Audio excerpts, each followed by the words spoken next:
Hello, Frida. Oh my goodness, have you about got your nap out? It's been a most excellent day today. Hello, Patricia O'Connor and Frida Reba Darcy here. Started off being really overcast and they weren't calling for any rain today. But when I woke up, everything was freshly wet where it had just rained.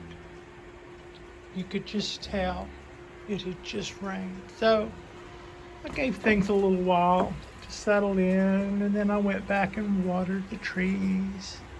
As promised, I went back and removed the wire that was biting. And here you can see it dug in quite a bit. And yeah, it'll have to get over that. But on the other hand, it will get over it. That's the good news is that it will. And also that unlike last time where I let the wires, where I let the limbs straighten the wire out so that it completely lost its shape and then it ended up biting in. This time we got the shape we wanted out of that limb, and it's doing what we want it to do, and we've got more really beautiful stuff to work with because of that. So that turned out really nice, as did the other limbs.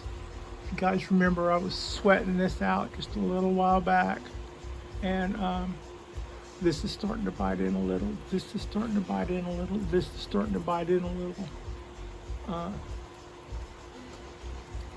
Last year, the mistake was that I would back that off before now, and that stuff would just straighten right back out. If you don't have it on there long enough to do the job, then it's not going to help you. So that's kind of what we'll let it bite in a little, but at least we're getting the shape we want out of those branches. And this is a Cork Bark Oak. So ultimately, we will be making some bark that will probably cover up anything that, well, not probably, we know damn good and well will cover up anything we do to this guy. This limb, this little shoot keeps wanting to be a shoot right there in the armpit. It's not going to happen. Put your energy somewhere else. Yeah, so that's how that's going, and it is going really well. Things are looking really good with this guy.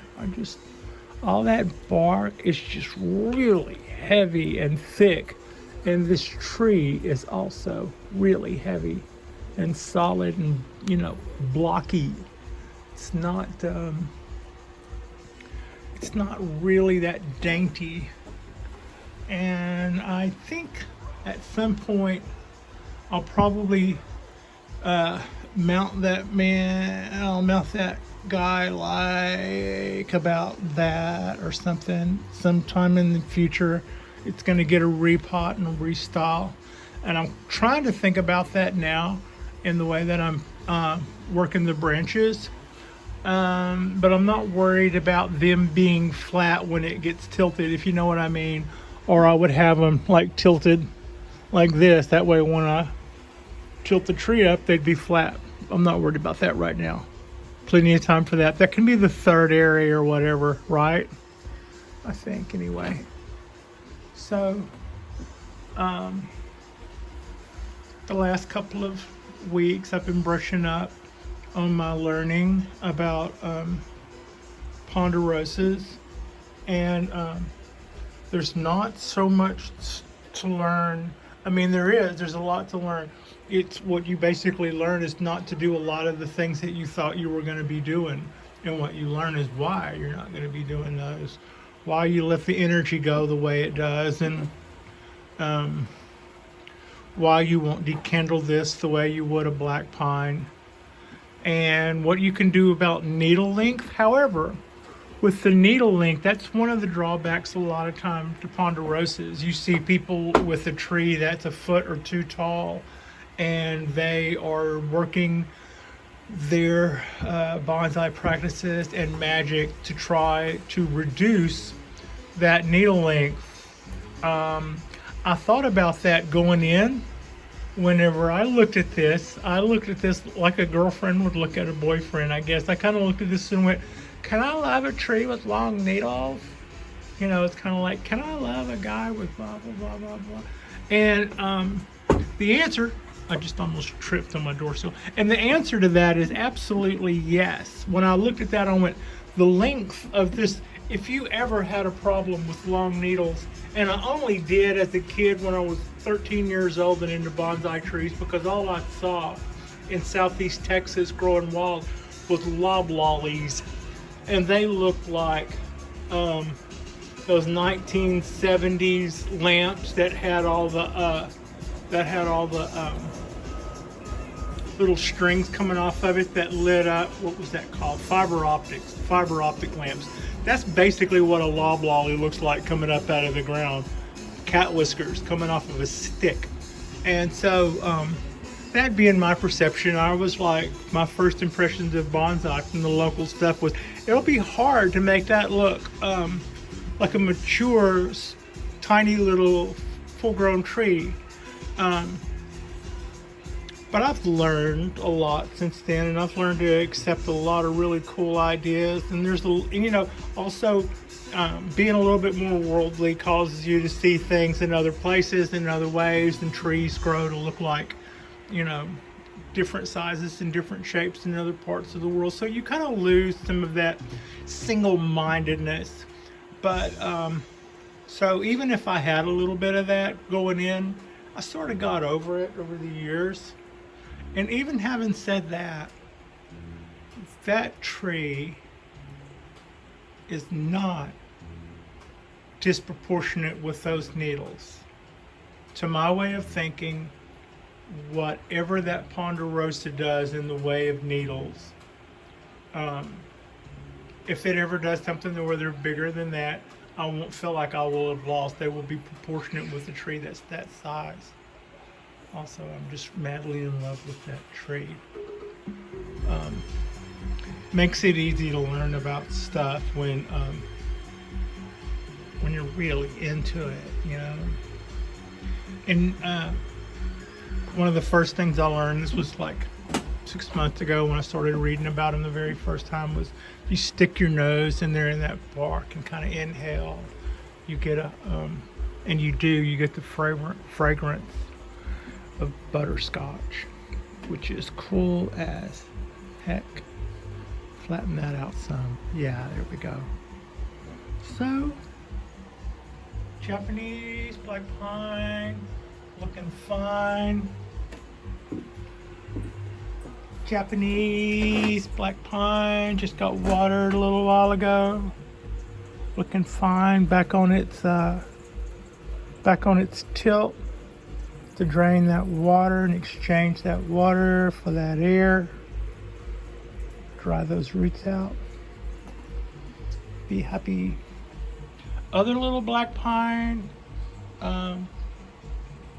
it's just doing what it's doing. It's been probably a little while in a box, the way they all seem to do when they are box trees from a bonsai store. But it never really seemed. I did a bunch of heavy pruning. There was like 6 or 7 limbs coming out here, and there was a dozen more coming out here. I mean, really, it looked like a shrub. So I eliminated some of the choices down to a few tolerable choices, and I still don't know what I'm going to do with this. I'm going to have to see something that looks like this that I like. Once I see something that this reminds me of that, and I like what I see, then I'll know what I'm doing. Until then, I'm kind of haven't really. I'm not really sure what it's not. It has its merit. I'm just not sure which way to go with it yet. And whenever I hit upon it, I'm probably gonna go nuts over this little tree. It's not a bad little pot. It's not all that bag of weed, but it's not a bad little pot either. And speaking of not a bad little pot, loving the looks of this oak. If I go a half a day too long out of water. Now you only have these as an option when you have these little beautiful salmon colored shoots. But if this thing is a half a day away from like if it's needed water earlier in the day and now it's really dry, those things, or these little tender shoots here, will point down. I mean, they'll go limp. They'll tell. That's one way. If you look at those and they start pointing down even a little, it's telling you that it's gone too long without water. And if you throw water to it right then, all's forgiven, and it'll do. It'll just look like that never happened. So yeah, this got watered yesterday. So, we do the little test, and that tells me that soil is still damp, which tells me those roots are very, very woody down there. So they can hang out in drier soil before they do this, but whenever you let that go too long, if you have little shoots like that, you can always look at those, and they'll be the first indicator that come on up with the water. Come running with the water. So I'm still not sure what my Dawn Redwood's gonna do. It got shocky over the rough treatment it got this summer with the PM and whatnot, and then came out with a new flush. Almost immediately thereafter, and it looked like it was just going to double down, but then it stopped. It looks like a lot of this stuff might be, a lot of it still looks green, but not all of it. And I am looking. I don't see anything predatory on here or about here, but I just see it making buds and stopping. So it will or it won't. But I don't feel a sense of loss about this yet. I still think it's coming back. Even if it doesn't come back until spring, I still think it's coming back. So that's what's been going on there and there. Now if you look, you can see the wisterias, the Japanese wisterias. The fusion wisteria has started its late little flush, and it's already starting to make its little buds for blooms next year. Now if you look, you can see all of this, right here is coming out new right now. Now the other half of the fusion, which was a clone, same plant, it's about 3 weeks behind, because you see that's where those shoots are. So even if the fusion works and stuff, it'll always you should just know that because you fuse something with a clone of itself doesn't mean that it's gonna be time they're all gonna react on their own. They're all gonna run to their own watch, so to speak. And my little cypress is starting to fall back for fall. The second flush that came out after July is still hanging in there and looking pretty green. But the stuff that came out last spring is all but gone. It's all rusty and gone the way they do. All of those colors, though, are so nice. I like them all. I like the red and the, I love the green. And it does a lot of different shades of green. Yeah. And the little ponderosa there, the other little ponderosa, I see new growth on it, and it's starting to shed some of its 3-year-old needles.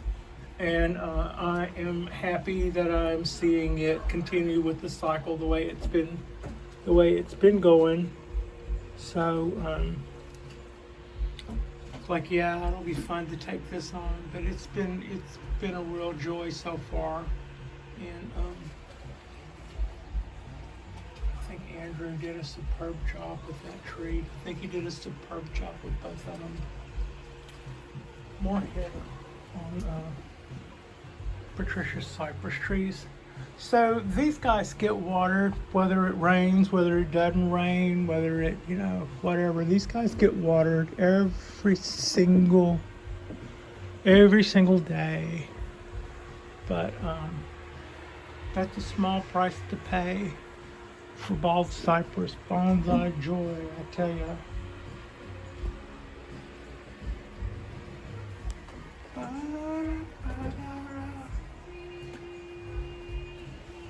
So yeah, I'm thinking that we've got a few years of this to go yet in this pot. But at that point, some point, it'll be nice to see those in something a little bit more bonsai-like in the way of pottery. Yeah. So I guess maybe 2 weeks it'll be time to put some wire to this. I should get that out of its way. And then put some wire to some of these other little sprigs. Will it be old enough, I think, to work with some? And yeah. So that's all that's going on. Just a little quick catch up on our balcony. Frida and I have been threatening to go get more acorns, but I have not as of yet. And the ones that you saw me put in water a couple of days ago, I did end up with 3 sinkers out of that. They will go in the ice box because that's what you do. They think they've been in the yard wet for a day or two, and now they put them in the ice box, not the freezer, but in the ice box, and they'll think it's winter.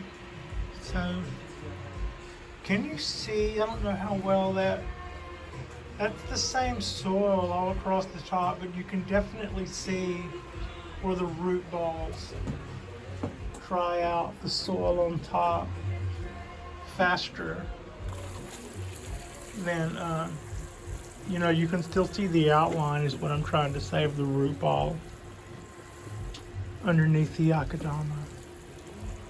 And the Boone mix. Good old Boone mix. From the Boone clan. And their black pine fame. So, like and subscribe if you haven't already. I've already started accumulating some good questions for later, and that'll be a nice program to do, I think. Thank you for watching.